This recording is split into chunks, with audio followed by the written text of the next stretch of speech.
the U.S. is announcing cluster munitions or DPICMs transfers to Ukraine as part of a $800 million new aid package. This follows a $500 million aid package that took place, that was sent, I believe, 2 weeks ago. And prior to that, a $325 million aid package. And it's hard to keep track of these, but obviously cluster munitions is the most significant aid package for so many reasons. And Aaron, maybe you want to, we'll elucidate some of those reasons. But the first time I saw any serious discussion of cluster munitions was when it was put forward in a June 30th hearing by this character who really just screams deep state. Like, if you don't believe in a deep state, then you don't believe in Laura Cooper, who is the assistant secretary. I think she is the deputy Pentagon secretary focused on Ukraine. And she's been in the Pentagon for over 20 years. You've never heard of her. You would never notice her walking down the street, but she's obviously playing an important role testifying here before some of the pro-war Republican elements in Congress. This is Tom Keene. And I think this is how the ball got rolling. I would appreciate that. Thank you. Ms. Cooper, the Russian military has been using cluster munitions with impunity in Ukraine. Yet the administration has refused to provide similar weapons, known as DPICMs, to Ukraine. I'm aware of the dangers of unexploded ordnances. However, the Ukrainians believe that their battlefield benefits outweigh the costs. And since these would be used on Ukraine's own territory, Kyiv would be incentivized to judicially limit the post-war threat to civilians. Do you think that the DPICMs would be helpful to Ukraine's counteroffensive, particularly in offsetting Russia's quantitative advantage in manpower, armor, and artillery? Mr. Chairman, our military analysts have confirmed that DPICMs would be useful, especially against dug-in Russian positions on the battlefield. The reason why you have not seen a move forward in providing this capability relates both to the existing congressional restrictions on the provision of DPICMs and concerns about allied unity. But from a battlefield effectiveness perspective, we do believe it would be useful. So that's Laura Cooper on June 30th. And Aaron, I don't know if she figures in your book, upcoming book on Russiagate and Ukraine, but she was an impeachment figure who testified that it was essentially illegal for Donald Trump to put a freeze on $400 million of Ukraine aid back in 2019, aid that seemed to violate the spirit of the Minsk Accords. But it's not illegal to send cluster munitions to Ukraine that have been banned by almost every country in the world. Even Canada has opposed sending Ukraine so-called DPICMs. And by the way, I love how they have these little acronyms and abbreviations for every weapon to make them seem like cute little Lego creatures, ATACMs and DPICMs and HIMARS and javelins. They've got these nice little names. Jake Sullivan, the White House National Security Director, Security Council Director, appeared before the Beltway Press Corps to officially announce the delivery of DPICMs, or internationally banned cluster munitions, on July 7th, about a week after Cooper's testimony, where she basically put forward the Pentagon's line. And here's what Jake Sullivan had to say, and then we'll get your response, Aaron. In March, the U.S. ambassador to the United Nations, she described those munitions as, quote, exceptionally lethal weaponry, which has no place on the battlefield. So how do you square those comments with this decision? Sorry, we came in a little late. That's he's quoting Jen Psaki, the former White House press secretary, attacking Russia for using cluster munitions.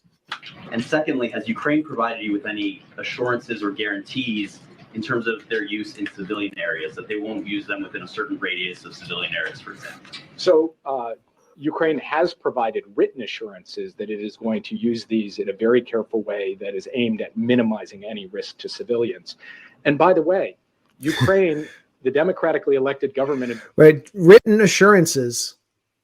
They promised us, just like they promised us about not lying about Russia attacking Poland. about the Zaporizhia nuclear plant, about Snake Island. About not using U.S. weapons to strike inside Russia, and then you had that cross-border incursion recently by Russian neo-Nazis that were allied with Ukraine using U.S. Vehicles and weaponry to go attack inside of Russia. Yeah, so these written assurances mean absolutely nothing, and they want us to pretend as if they do.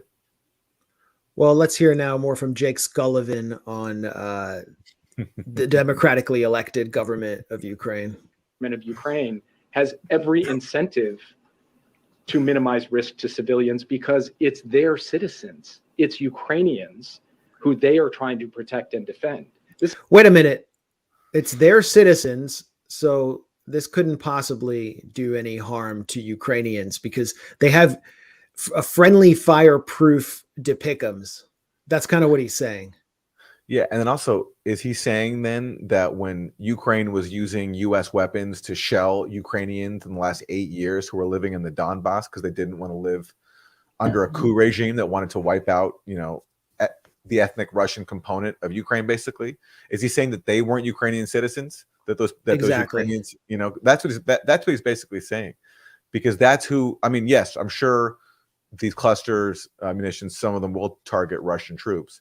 But given Ukraine's record inside its own country, it's quite reasonable to expect that they will also be used to target Ukrainians, just the wrong Ukrainians, the ones who don't want to live under the post-2014 coup regime, who've been rising up ever since. And it makes sense for him to erase them because that's what U.S. policy is predicated on, is forgetting that they exist and pretending as if Ukraine is a monolith and is firmly just in the U.S. NATO camp. Yeah, I don't even know if he understands what he's saying there, but by Jake Sullivan's logic, everyone in Donetsk and Lugansk, at least, and maybe the Crimeans as well, should be Ukrainian, should live under the Ukrainian nationalist government that has attacked their language, their religion, and their Russian heritage for years, and that they simultaneously will not be attacked or harmed by cluster munitions just because, in his view, they're Ukrainians. But what has been happening since 2014 to the people of the Donbass?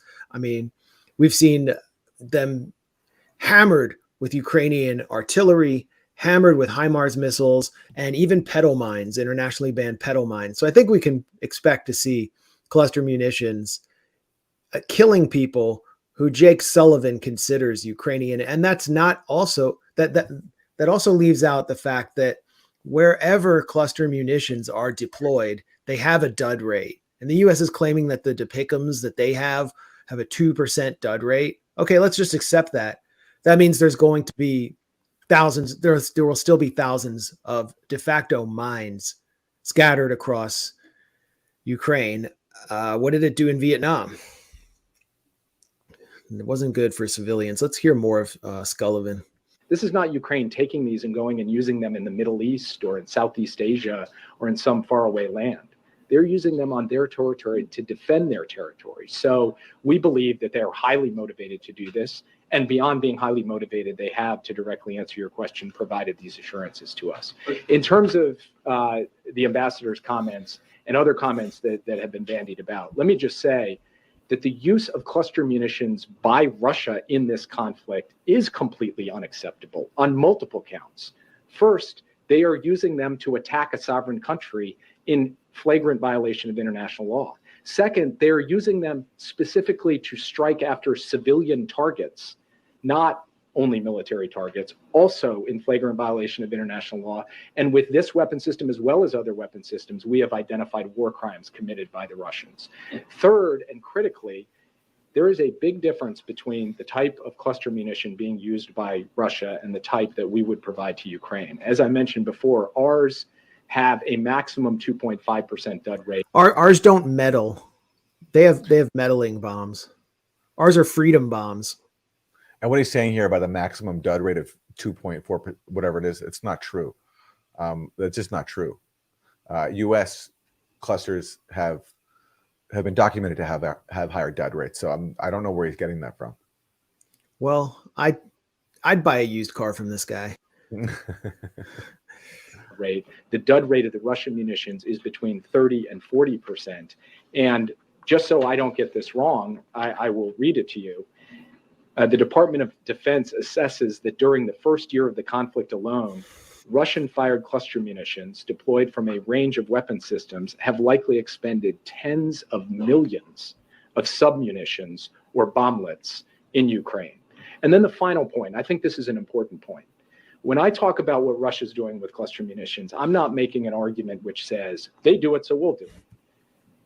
The argument I'm making is that Russia has already spread tens of millions of these bomblets across Ukrainian territory. So we have to ask ourselves, is Ukraine's use of cluster munitions on that same land actually that much of an addition of civilian harm, given that that area is going to have to be demined regardless?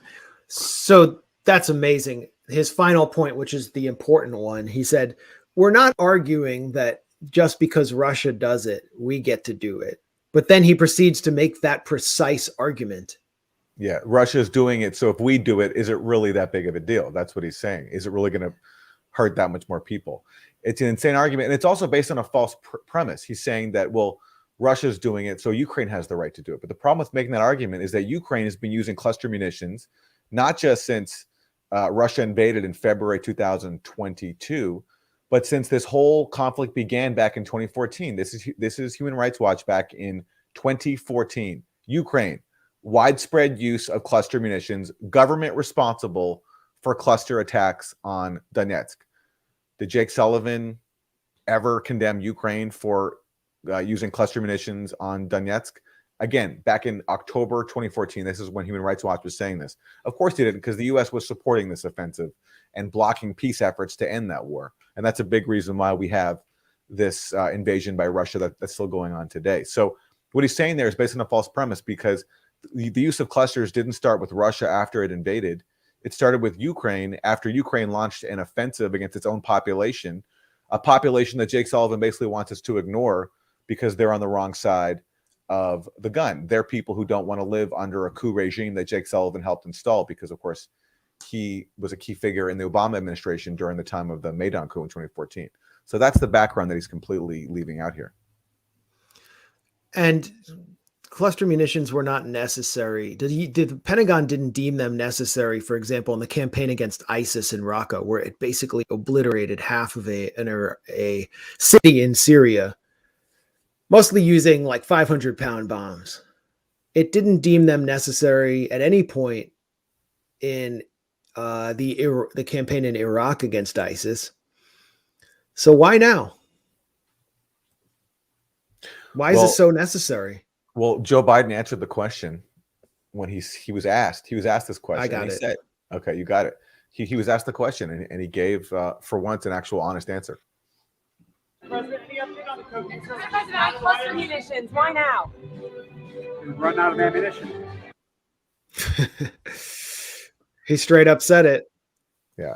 So in between being asked about the cocaine found in the White House recently, which is another controversy that has come up for the White House. And we don't know yet, though, if the cocaine baggie just is another Russian disinformation plot. So we have to await for former intelligence officials to weigh in on that. But yeah, that's Biden saying they've run out of ammunition. So we've been told this whole time that Russia's losing in Ukraine.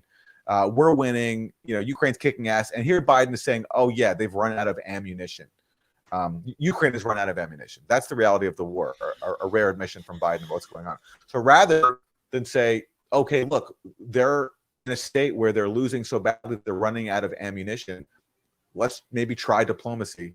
The answer is let's bring in these internationally condemned cluster munitions that will kill people in Ukraine, not just now, but for generations to come. And I want to go back, like the point about erasing the people of the Donbass and the conflict that's been going on for so long, and the fact that Ukraine's been using weapons against its own people for many years, the people who didn't want to live under a coup government that was trying to wipe out their ethnic Russian identity. This is, people probably have seen this before, but for those who haven't, this is September 2014. There's a time when outlets like CNN could acknowledge that Ukraine was attacking its own population. And this is one example of that from September 2014. Petro Poroshenko will have a hard time winning back hearts and minds in this city as the people of Donetsk sweep up the debris of their homes and livelihoods They are hardened against a president they say is killing his own people. We are Ukrainian, but they kill us, this man says. So we probably need our own country, because these people in Kiev, they are not brothers for us. The shells hit these homes days ago, but the tears are still fresh. Или слава. 27, 28, 29 очень сильно. Фактически мы живем под подвалом. On the ground. It was so hard for 2 weeks, especially for 27, 28, 29. But only today it's quiet. Извините, Sorry, I need to go. 2 people were killed outside this block of flats last Wednesday. One of them was a 50-year-old woman, the other a 34-year-old woman. Her husband, who won't talk to us, he says he's in shock, managed to make it down to the cellar with their little child, but she just didn't have the time. And this is a story that repeats itself over and over in dozens of apartment blocks, with civilians being killed by the constant shelling around Donetsk. So that's we're having what- a lag. We're having a lag there. Okay. Well, for yeah, I those who think- didn't catch it, that's CNN back in 2014 acknowledging the reality that there was an assault by Ukraine on its own population, and that assault was backed by the U.S. And not only can you not acknowledge the people of Donetsk now who are being shelled by their own government, you also can't acknowledge what was happening what CNN was acknowledging back then, because what happened back then helps explain what is happening now. And we saw accordingly, we just can't talk about it. And here's Petro Poroshenko, the then Ukrainian president, boasting about what he was doing to not just people in Donbass, but to children, innocent people in Donetsk and Lugansk. Тому що у нас робота буде, We у них немає. They will not. У нас пенсії будуть, у них немає. We will have У pensions нас and they will піклування not. під дітей, We have care for our людей, children. They will пенсіонерів, not. під дітей буде, у них немає. У нас Our діти children будуть will go to школи, schools and дитячі kindergartens. садки. У них вони будуть Their kids will сидіти sit в in підвалах, bomb shelters and бо basements. вони нічого не вміють They don't know how to робити. do anything. І This is так- how we will win the і war. саме так ми виграємо цю війну. So that's the leader of the democratic Ukraine boasting about Ukrainian children versus ethnic Russian children in the Donbass. Aaron, we've got some connection problems with you. Oh yeah, okay. I will return. So we've briefly lost Aaron. We'll fix this in post. So the cluster munitions that have been sent to Ukraine, Jake Sullivan said they're completely different than those that Russia has used or allegedly used all over Ukraine. And here's Alexei Reznikov, who is the defense minister of Ukraine, explaining precisely how those weapons are different. We welcome the decision of the U.S. to provide Ukraine with new liberation weapons that will help us to deoccupy our territories. Under Article 51 of the UN Charter, we have a right to self-defense. So, and we've been requesting these munitions for a long time. So they've called cluster bombs liberation weapons, whereas Russia has occupation weapons. That's the real difference here. Isn't it obvious? Isn't it obvious that that is the difference? And Reznikov himself and his government have openly described their country as a laboratory for these kinds of weapons that are internationally banned.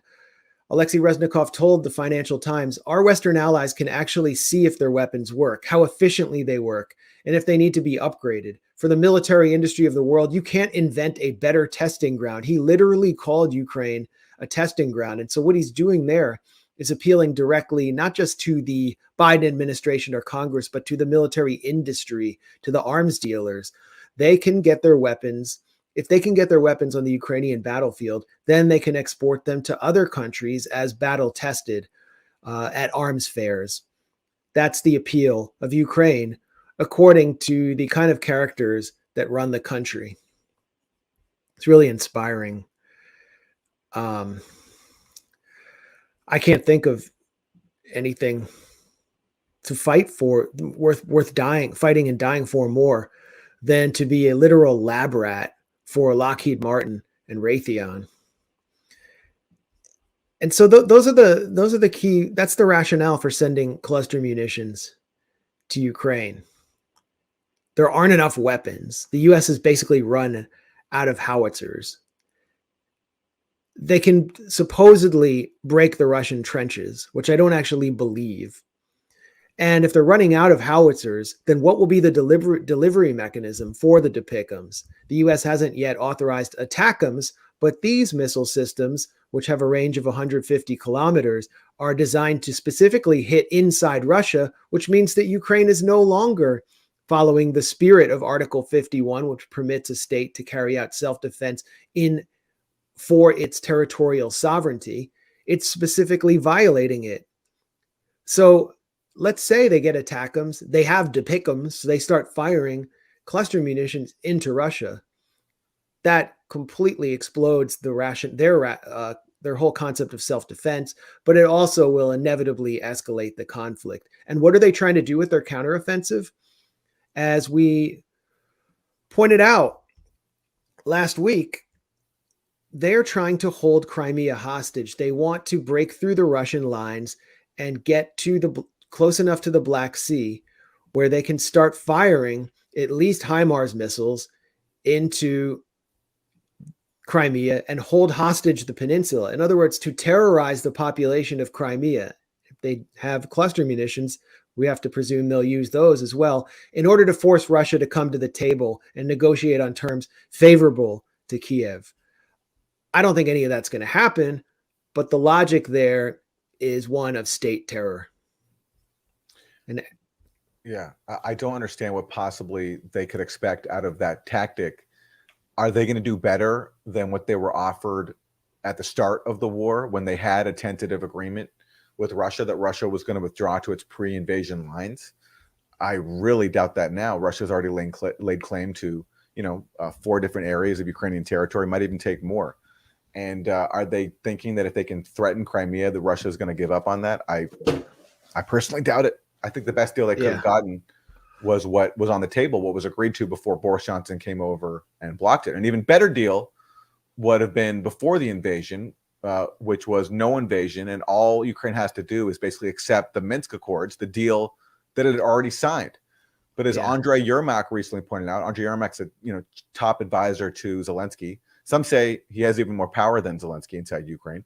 He recently said that a major obstacle to peace in Ukraine was Russia's insistence that Ukraine implement the Minsk Accords. So basically, in his view, an obstacle to peace is asking Ukraine to implement the peace agreement that it already signed. So are they going to do better than that by threatening Crimea? I really doubt it. I doubt it as well. This really reflects desperation that these weapons would be delivered. And I don't have the tweet in front of me. You had Ro Khanna today complaining about the U.S. industrial base being shipped away and essentially outsourced. Why? Because we can't produce enough 155 millimeter howitzers. That's what he used to emphasize the importance of rebuilding the U.S. industrial base. The progressive star who stands in the shoes of and fills the hands of the mittens of Bernie Sanders. Pretty pathetic. It's so funny seeing all these progressives now come out against the cluster munition transfer after bringing us to this point. The reason we're at a point where proxy warriors feel desperate enough to send cluster munitions is because they've sent everything else so far. And what they've sent, and when they sent everything else, that was funded by people like Ro Khanna and the Squad and every other Democrat in Congress. And now they complain that the clusters are a step too far. I mean, they've brought us to this point. So they can thank themselves for a policy that they now claim to oppose. By the way, here is Sky News admitting the obvious. U.S. cluster bomb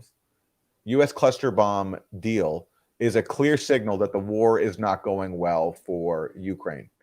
That is correct. And this was entirely predictable and predicted, not just by us, but by the Pentagon, because we know from the Discord leaks, the Pentagon privately assessed that at best, Ukraine could expect modest gains from its counteroffensive. And of course, so far in the few weeks that the so-called counteroffensive has been underway, it hasn't even achieved modest gains. It's basically been losing very badly, with the exception of a couple of, I think, useless villages that don't have any significance. So no wonder they're doubling down with this desperate move that will only kill more people.